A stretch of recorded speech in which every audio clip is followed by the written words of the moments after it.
Hello and welcome back to the 8th lesson during lockdown, the 8th art lesson that we have taken during lockdown. And so one of the things that's been happening recently, and it's been on the news and people have been having parties, is the celebration of the 75th anniversary of the end of World War II. So this week what I thought we would do is commemorate or remember World War II, and what I decided is that we would do a portrait perhaps of a World War II veteran, or which is in this case what I've done, or we could do a portrait of somebody from World War II in order to do our bit in remembering those brave people, those brave soldiers who fought and came through one of the most difficult times in our history, one of which of course we are now going through with this pandemic. So I thought it was kind of it'd be kind of interesting to create a portrait today. Now what I'd like you to do is, if you can, is create a background to work over. And what I've done is I've used newspaper clippings and I pasted those in the background of on my sheet of paper with some headlines on top, and then used some white paint or acrylic. You can use emulsion if you want to, back over the top, but there's a thin layer so you can still see the words coming through, but it's lighter. And then we're going to draw on top of that the portrait, or the image indeed, that you've chosen to do from World War II. I have chosen to use Biro pen because I absolutely love working with those. Everybody will be laughing now because that's what I always love to do. I've used Biro pen over my white newspaper background to create a portrait of a soldier who is 104, probably 105 this year. His name was Ron Freer, and he was a soldier posted out in Hong Kong during World War II, and who was captured and suffered all the deprivations of being a POW during those years. So I thought it'd be really good to paint a portrait of him. However, it could be somebody, a relative, somebody that you knew, and you've got a good photo of them. You could create a portrait of them if you wanted to, or indeed someone well known, like I'm thinking of doing a portrait of a World War II Spitfire pilot who is a lady, which was really interesting for me to find on the internet recently. So you create your background, and then you'll need to perhaps print out a picture of your chosen subject. So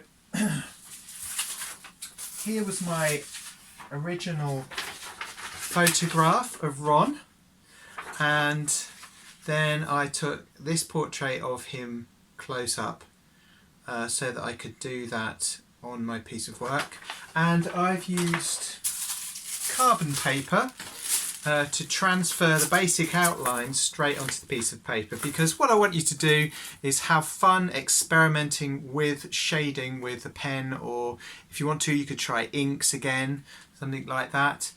So getting the outlines pretty much quickly straight away on there, not having to worry about the proportions of the face, is a really kind of a nice way to work. Now, if you don't, which I suspect a lot of you won't have any carbon paper, then the thing to do is to shade on the back with a pencil. So you get a 2B pencil or a 4B pencil, or indeed even a HB would do. Shade over the whole back of your piece of paper with the photo on the other side. Lay that down on top of your A3 paper, or your whatever size you're doing. So there's my paper. Put that on the top, and it'll be like tracing basically. So you have the graphite on this side, put your paper on top, and then go around the outlines. So this is just a simple like photocopy or piece of paper that I printed from. Okay, and then you go around the edges and you'll find that the picture transfers onto your background that you've prepared. Okay, the alternative to that, of course, you could also trace it on a window, just get the outlines. You don't have to have every single detail, but just getting in the eyes, the nose and the mouth is important. You could trace it on the window. If you've got tracing paper, you could use that as well. Or the alternative is to print it out and just trace through onto the back of the piece of paper. Is another way of getting the image outlines that you're going to need to use. Okay, when you've done that, you should then be ready to start working in with your Biro pen. And you will find, if you've not used Biro, they're a brilliant material to draw with. So here is the one that I did of Ron, just here. So with Biro, it's quite difficult because it catches the light really well when I'm showing you on the film. So I've just used a Biro pen and cross-hatching to create the picture, and then at the end a little bit of white acrylic just to highlight some of those areas on that picture as well. But I will post a picture of it so that you can see. Alright, and I'll do a demo on Wednesday of how you can transfer your image if you haven't got carbon paper by using the technique with graphite on the back. Okay, so you will need to find yourself an interesting photograph to work from. There's loads on the internet, of course. I will post a few as well so that you can choose what you would like to use. If you can't print, then I suggest just go for it and have a go. If you remember a few weeks ago when we did some portrait work of some sort, I can't remember exactly what it was, but what I did is I explained how to draw the proportions of the face. So if anyone wants me to do that again, or if you want to indeed have a look at what I did before, then just go back to the previous video and you'll find some information on that. Okay, so let's remember our great heroes from World War II today and have a fantastic lesson together. What I'm going to be using is some black carbon paper over the background. You can see actually where I've already done it, to be honest with you. You can see that I'd made a few marks, minimal amount of marks, just to get the positioning of the eyes and the nose and the beret. So I've used black carbon paper, so you face down the ink side of the carbon paper on the paper or on the background that you're using, and then I went around the edges of Ron's face and his beret and things in order to transfer some of the minimal details on which I could work over. So really the aim being here is to have fun focusing on using a Biro pen, using cross-hatching techniques, and using the pen in softer and subtle ways in order to get all the details and the tones and shadows that I wanted to show on Ron's portrait. So if you don't have carbon paper, you can, of course, if you're not using a thick background, you're just using paper, you could take your picture that you've printed off and put it onto a window and use it as a light box, so you can draw back through the picture onto your paper.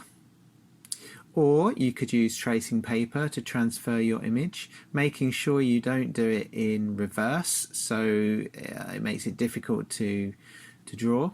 So make sure when you trace it, you trace on one side, then go back over it on the other, and then transfer it onto your paper, otherwise you'll have it backwards. Or of course you could use a grid, so you could draw a grid of squares over your photograph and then draw each square one at a time. So I wanted to avoid that sort of thing really today, because that can take quite a while to do at that pace, with that technique. So it's sometimes better just to go for something like this if you want to get stuck in with the shading and so forth. The other technique that I mentioned for transferring some basic outlines is to take your photocopy or your printout and put HB 2B pencil on the back, so you're almost turning this piece of paper, the photocopy, the photograph, into a piece of carbon paper itself. So then you go around the outlines of his face again and they'll transfer straight onto your background. The only thing you've got to be aware of course, is that pencil does smudge a little bit. So when you start working in with a pen, as I'm doing here now, you need to be aware that the pencil can smudge just a little bit as well. So here we go then. So as you can see, I've got quite a way already drawing this. It's speeded up so that you can see it all go in action as quickly as possible. I think this drawing took me about an hour and a half to do altogether, but I thoroughly enjoyed it. I was listening to a few podcasts as I was going along. So the whole thing involves using cross-hatching, as I've said already. You can press harder to get the pen to create harsher and darker marks as well.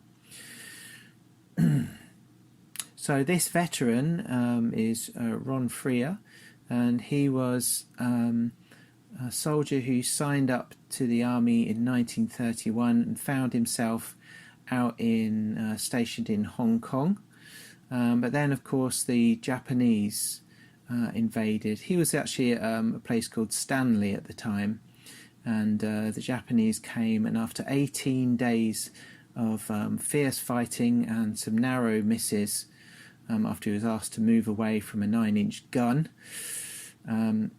his colleagues were actually killed. His fellow soldiers were killed at that point, so he narrowly escaped death himself just there. But after 18 days of fighting, Ron was taken prisoner of war, and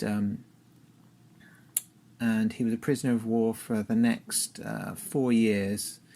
And then after that, he was freed, liberated. So I thought, whilst doing these stories, I was doing the research for this. I found lots of really fantastic, emotive, and beautiful photographs of some of these veterans. But I thought it important really to just tell you and just remind ourselves that these aren't just veterans, these were people, and they had their own experiences, which not all of them shared, of course, but some of them did. So I thought it's important just to give you a bit of background on Ron. So as you can see from the photograph, just on the side there of the finished drawing, you can see that I've used some of the pictures from today as well that commemorate VE Day, which we had last Friday on the 8th. So you can see a picture of the Queen after a speech, the photo of the King on her desk, and a little bit of a quote just above it of what she was said to have said in her speech, where she said, "The streets are not empty in England at the moment, despite the coronavirus, they are filled with love," which I thought was fantastic quote. And then just down the bottom, or along the side there's a picture of a street party with all the flags and some of the text that was on the picture as well. So you can see me working on this now. I've got quite a little way actually. So when it comes to using a biro on any part of the face, it is a case of building up layers of line and tone and shadow, and it is, as I've said many times before, it is just as sensitive using a biro as it is using a pencil. It just has a slightly sort of different effect, but I really like how it works. So you can use this pen very softly, you can use it very harshly and heavily, but the more you work back over the lines, the more detail and form you can create using these. So you'll notice on the drawing at the moment that it looks a bit red in places, or pink or whatever. That's purely because the Biro pen happens to catch the light, because it creates kind of a glossy surface, so it comes out quite reflective on the video. But well, that's okay. You can see the result just along the side there.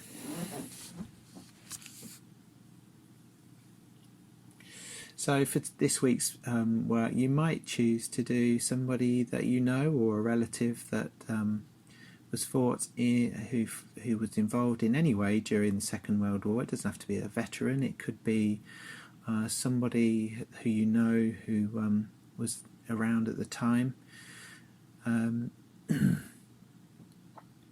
It could be somebody who is well known as making a special contribution to the war efforts, or a well-known contribution. Most people make great contributions, of course, but it might be somebody that in particular you'd like to do a portrait, perhaps even Winston Churchill, or the Queen, or the King.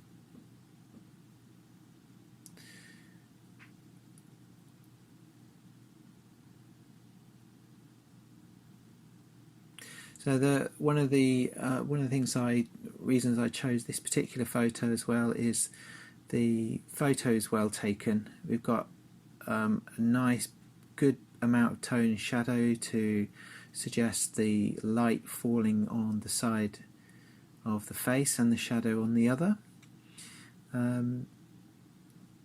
creating a little bit of atmosphere on the picture as well. And this actually helps to obviously to create the form, and the form is the 3D effect basically of the image.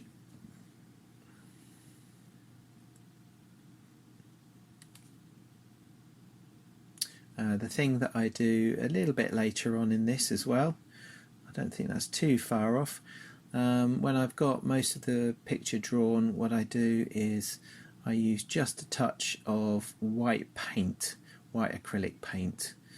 So around the side of the beret on the left hand side, down the nose, along the cheekbone and some of the eyebrows and the shirt. And that just helps to give it a little bit of extra oomph as well. Oh, and one thing I haven't mentioned, of course, I think I did mention it before, but you'll notice that the collage, a bit like some of the work we did the other day, the montage and collage of images in the background has white over it. So I used water and acrylic on top just to create sort of more of a white, lighter background to help the contrast and the pen show up next to each other.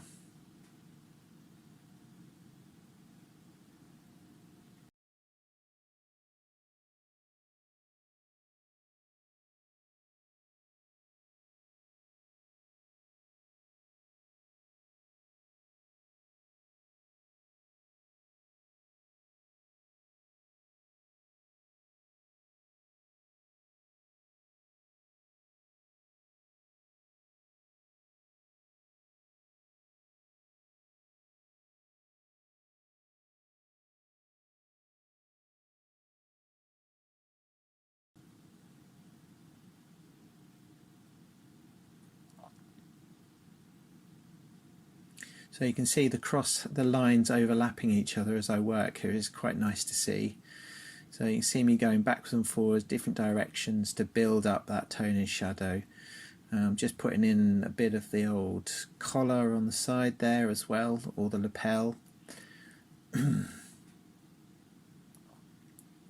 then I found actually from doing these lessons and watching myself and watching the way that I work, what I tend to do is I get a lot of detail in, and then I'll go back over generally over the whole of the picture to make things stand out, or to send larger areas back tonally.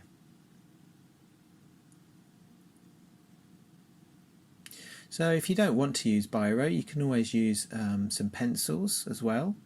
So, you know, every week I seem to do something a little bit different, but which, you know, can be hard to keep up with. But if you prefer, just use something else, use a different media. You could even use, look back at the ink stuff that we did last week and try some of that as well.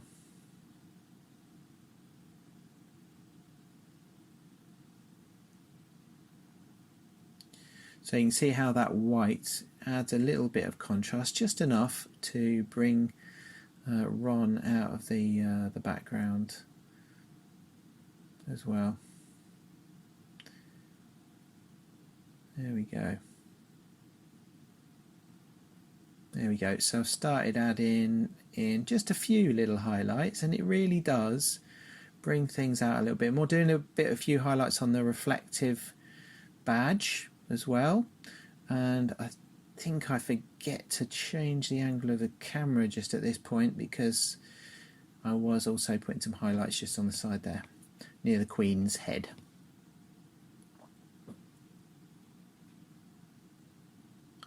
Okay, so now it's time for you to have a little go at doing this. Remember, tracing the outline is going to really help, because it just gives you the opportunity to have fun doing the actual shading. So there you go. Now your turn. Thank you very much. Bye.